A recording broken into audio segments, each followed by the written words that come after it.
Muy bien, pues andamos con Ezequiel, ¿vale? Tenemos 3 capítulos, el 12, 13 y el 14. Hermano, yo creo que estaremos de acuerdo, todo el mundo en coincidir que la vida cristiana, ¿verdad?, es una lucha constante. La carne, por un lado, con sus armas, como son pues nuestros propios instintos, nuestros intereses, el gran escaparate que nos rodea, este tiempo que nos ha tocado vivir.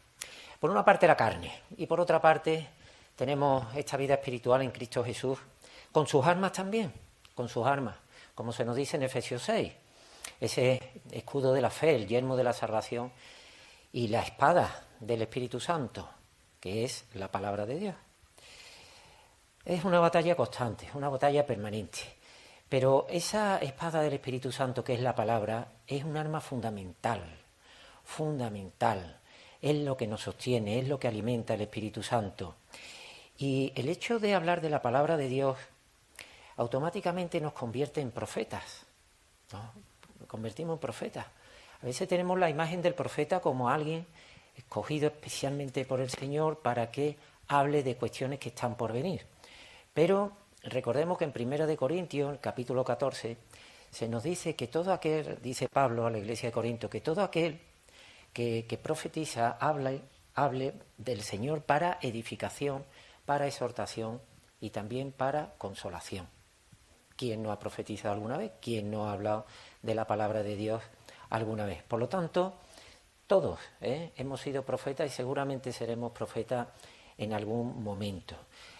La palabra está llena de estos profetas, que muchas veces lo que hablaban compartían la palabra de Dios que ya estaba escrita, y otras veces el Señor lo escogía como altavoz a los mensajes que estaban por venir, cuestiones que estaban por venir, y el Señor pedía que se dirigiese al pueblo, aunque el pueblo muchas veces ignoraba lo que Dios quería decirle. Llevamos varias semanas hablando de profetas y de profecías, tanto en el Antiguo Testamento como en el Nuevo. ¿Y qué tenemos para hoy? Pues tenemos 3 capítulos que giran en torno a profetas y profecías.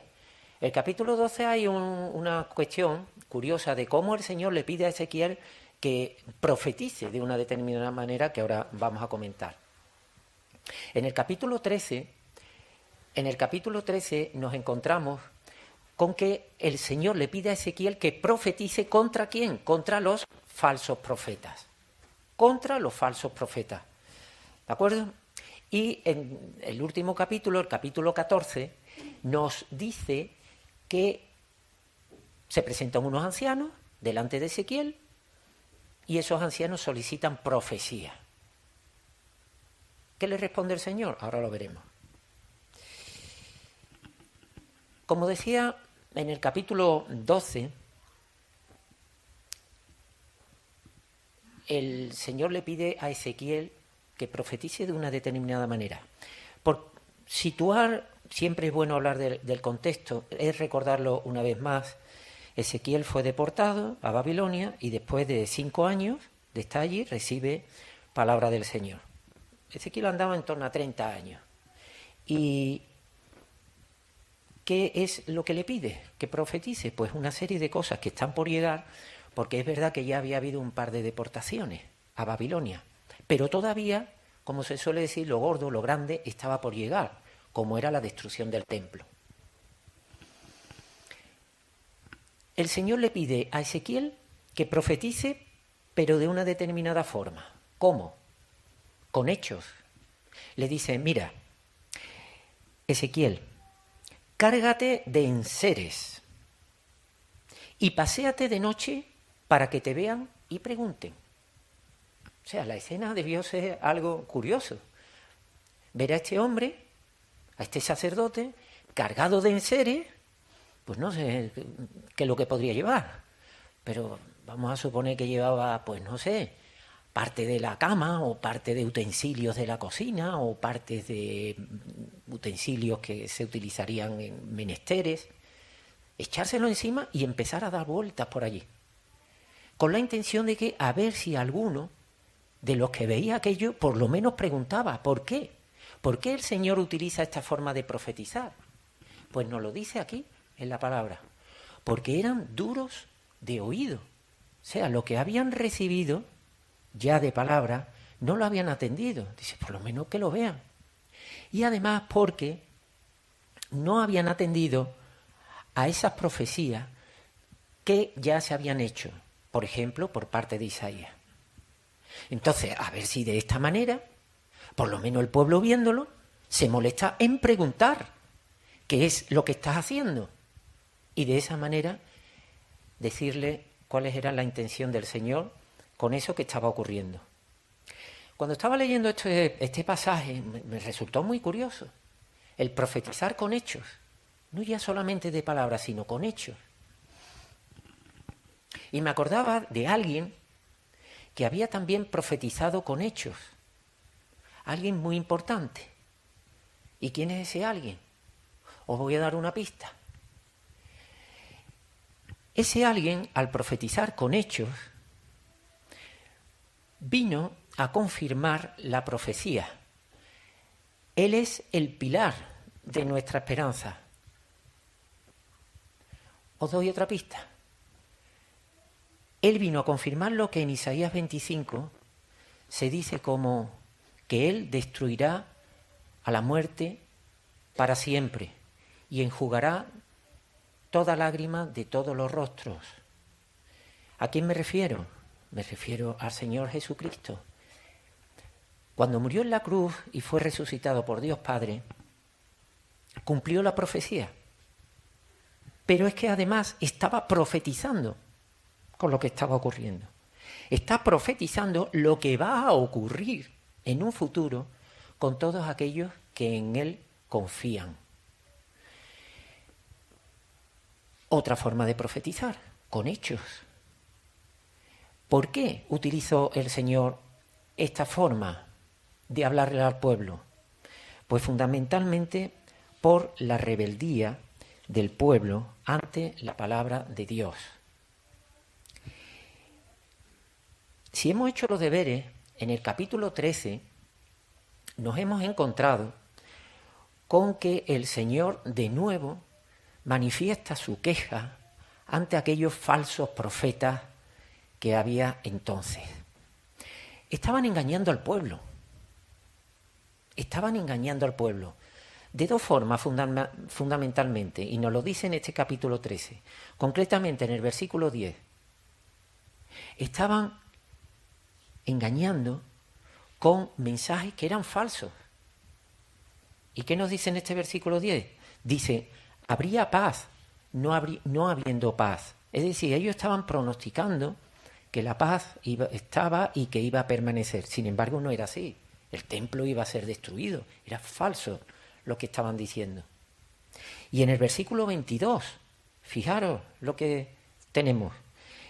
Dice el Señor, entristecisteis con mentiras el corazón del justo, al cual yo no entristecí, y fortalecisteis las manos del impío, para que no se apartase de su mal camino, infundiéndole ánimo. O sea, encima también con malas obras. Estaban engañando al pueblo estos falsos profetas. ¿Y por qué hacían esto? ¿Por qué hacían esto los falsos profetas? Pues como he comenzado al principio, porque en ellos había vencido la carne al espíritu. Ellos hablaban vanidad, hablaban palabras inútiles, palabras que no tenían valor ninguno. Como en versículo 8. Y en el versículo 19, sigo en el capítulo 13, en el versículo 19 se nos dice con qué intención. ¿Qué es lo que nos dice en el versículo 19? Tenían una intención clara, que era la de manipular y sacar beneficio. Manipular y sacar beneficio. Profesión de estos falsos profetas. Si damos un saltito al capítulo 14, también estos falsos profetas se habían dejado seducir, inducir, por lo que los oyentes querían oír. Como decía, estábamos hablando de esos falsos profetas que aparecen en el capítulo 13. Estaban engañando al pueblo, ¿de acuerdo? ¿Por qué estaban engañando? ¿Por qué estaban haciendo esto? En primer lugar, porque estaban emitiendo opiniones personales, hablaban vanidad. inútiles, cosas falsas, inútiles, porque venían de opiniones. Y como estaba diciendo en el versículo 19 de este capítulo 13, tenían la intención de manipular y sacar beneficio, hechicería, etcétera, etcétera. Y también estaba diciendo que en el capítulo 14, damos un saltito para luego para ahora volver al 13 otra vez. Y en el capítulo 14 se nos dice algo muy importante y que aquí ha salido ya. Y es que los profetas se sentían seducidos o inducidos, como dice la Biblia hebrea, a profetizar aquello que el oyente quería oír, regalarle el oído. Esto ya ha salido anteriormente. Otra característica de estos falsos profetas. Hermanos, estos falsos profetas los podemos ver como algo lejano en la historia, 500 años, 600 años casi antes de Jesucristo.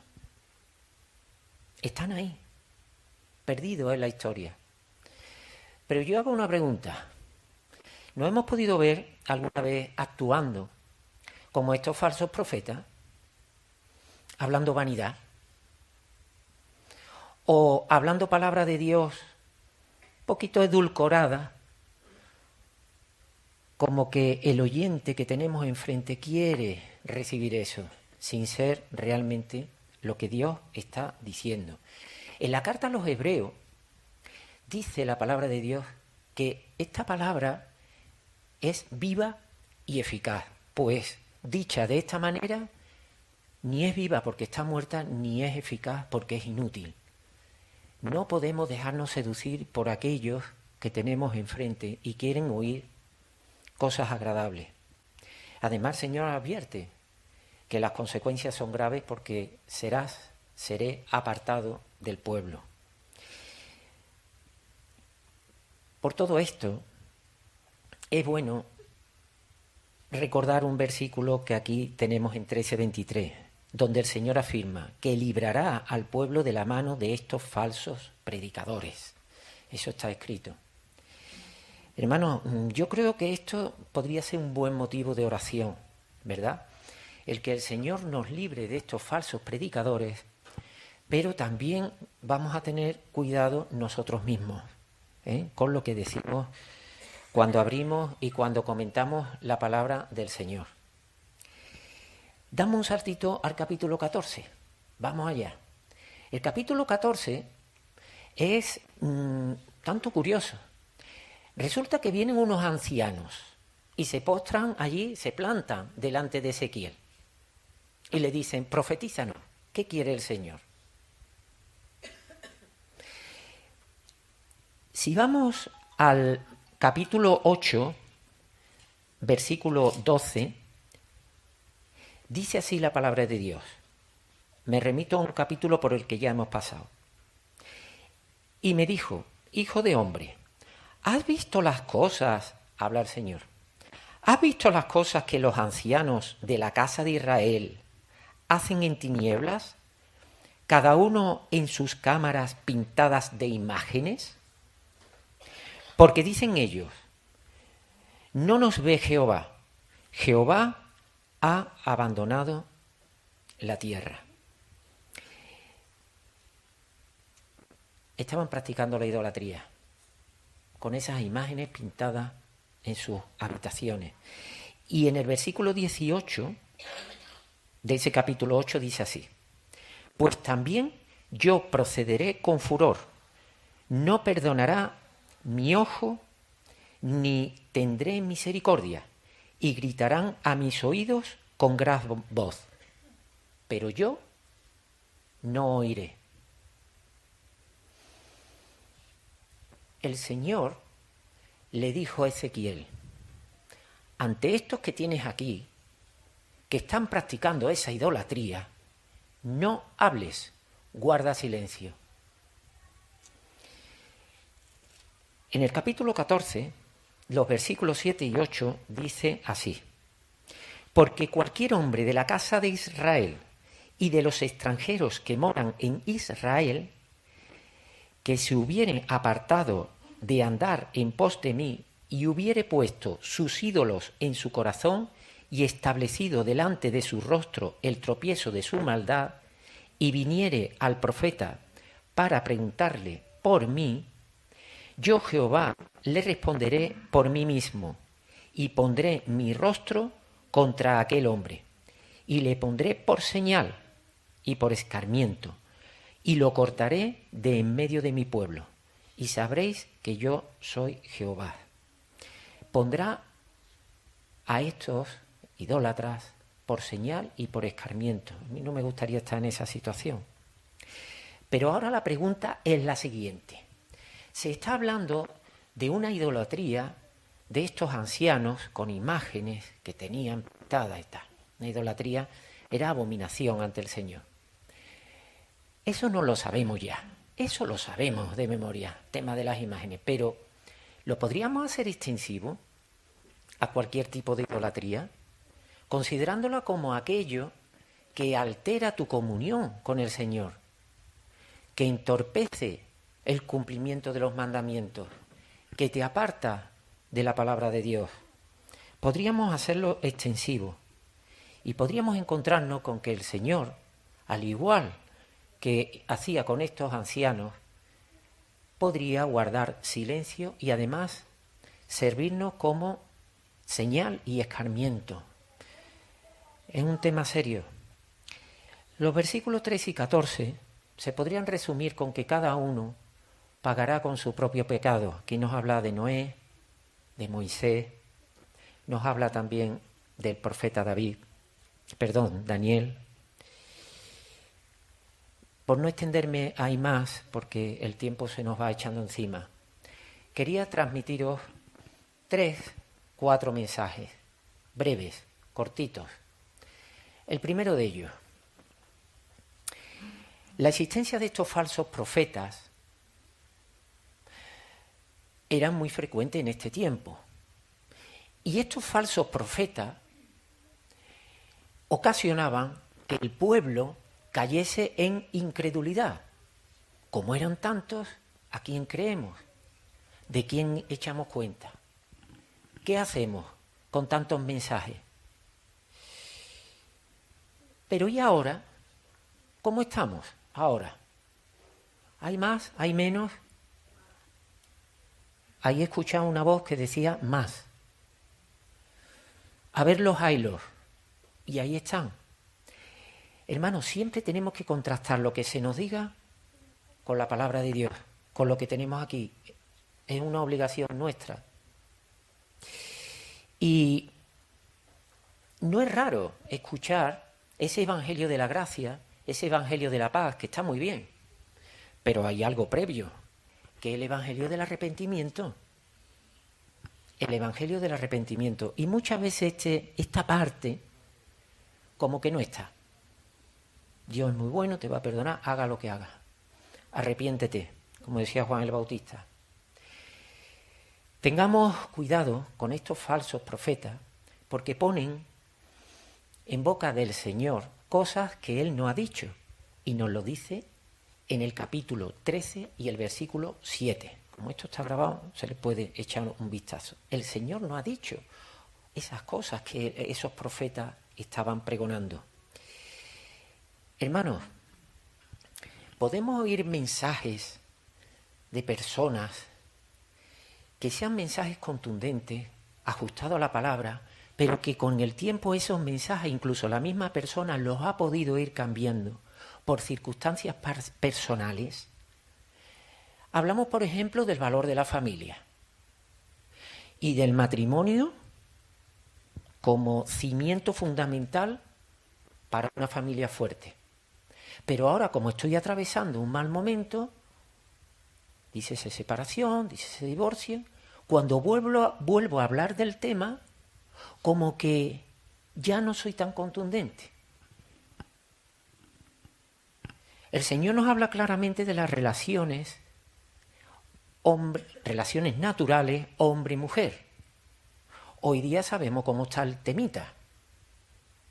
Pues bien, ahora me encuentro con que tengo una circunstancia familiar, personal, donde hay algún componente, algún ser querido, que no está andando o que está muy apartado de lo que la palabra de Dios dice. Y sabéis, me imagino a lo que me refiero. Como tengo ese caso cercano, suavizo mi mensaje, suavizo mi opinión, suavizo mi profecía. Como estoy rodeado de un mundo de robo, de engaño y demás, a nivel político, a nivel... Pues mire usted, una mentira piadosa, ¿qué va a suponer? Pues mire usted está encontrándose de frente con el Señor. Si puedo hacer todo esto, no estaría muy lejos de aquellos falsos profetas. Estoy tergiversando, estoy desviando de lo verdadero. Hermano, ¿a ti quién te profetiza? ¿Quién te profetiza a ti? Pues mira, a mí la palabra de Dios, la abro a diario, intento memorizarla, intento meditarla, estupendo. Pues mira, yo no me gusta leer mucho, lo que hago leo los devocionales. Bueno, pues no está mal. Pues mira, yo a esos devocionales le sumo también ciertos libros de evangelismo. Hay autores que son muy... Bueno, pues tampoco está mal. No, mira, yo lo que hago es escuchar predicaciones de algunos, pues pastores evangélicos que realmente me llenan. Bueno, pues no está mal. O no, yo me conformo con las predicaciones de los domingos en la iglesia. No están mal, las entiendo, bueno, pues no está mal, ¿no? Pero necesitamos que tanto la palabra que nos venga de un lado como la que nos venga de otro, que esa palabra sea de calidad, que sea una palabra que se ajuste a lo que viene en las Escrituras. Se tiene que ajustar. No puede ser porque a mí un autor me presenta una palabra edulcorada, suavizada, por eso me agrade más. Es lo que dice la palabra de Dios. En Efesios 6 nos dice que tenemos que estar preparados para esos dardos del maligno. Y eso se consigue con una palabra que fortalezca la espada del Espíritu Santo, que es la palabra de Dios. Voy concluyendo. Como hemos leído en el capítulo 8, y versículo 18 nos dice que el Señor advierte que echa las abominaciones idolátricas de los que acuden a Él. La respuesta es bien clara y le dice: no los oiré, no te oiré por esa idolatría. Hermanos, sabemos que cuando yo me presento ante el Señor para que me responda, que lo hacemos muchas veces en oración, sabemos que la oración tiene que ser con peticiones para la gloria de Dios. Tenemos que hacerla con fe. Tenemos que revisar nuestra situación de pecado. No puedo hablarle al Señor antes: Señor, perdóname el tropiezo, la equivocación. Pero deberíamos revisar esta cuestión también. ¿Cómo andamos de idolatría? Es una cuestión que deberíamos chequear, casi que a diario. ¿Por qué? Porque nos podíamos encontrar con que, como hemos leído, el Señor no oirá esas peticiones de profecía. Y acabo. Quisiera destacar por último el gran valor que tiene la profecía, pero con hechos, como hemos visto aquí en Ezequiel y como hizo nuestro propio Señor Jesucristo. ¿Profetizamos con nuestra propia vida? ¿Somos profetas con nuestra propia vida? Porque yo puedo ser torpe en palabras. No me salen las palabras cuando estoy amistades, estoy compañeros de trabajo, cuando estoy con la familia, pero estoy profetizando con mi vida. ¿Lo estoy consiguiendo? ¿Estoy aportando algo? Esto ya es una cuestión que cada uno le dé un repasito. Por último, recordar lo que anteriormente hemos mencionado. 1 Corintios 14. Que el hombre que profetiza hable de edificación, de exhortación y de consolación. Todo lo demás sobra. Hermanos, que la carne no sea la vencedora, que sea el Espíritu Santo que el Señor nos ha dado. A Él sea la gloria. Gracias por vuestra atención.